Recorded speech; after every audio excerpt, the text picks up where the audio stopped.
Kwanza tuko vizuri, kwanza heri ya mwaka mpya. Asante.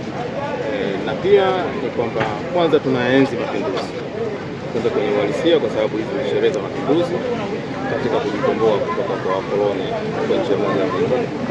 Lakini la pili ni kwamba katika kuyaenzi, maana yake kuna Mapinduzi Cup ambao zinashirikisha vilabu mbalimbali. Kwa sisi kama sisi ni wamoja wa viongozi, ni mojawapo ya timu ambazo tunaenda kwa ajili ya kushirikia mashindano. Tumeanza mazoezi kwa takriban siku 2-3, kuchukulia kwamba tulikuwa kwenye likizo. Tuna technical staff wapya, kwa hiyo ni mojawapo ya maandalizi kuelekea katika mashindano yetu ya ligi na mashindano ya kimataifa tukiwa na technical staff mpya.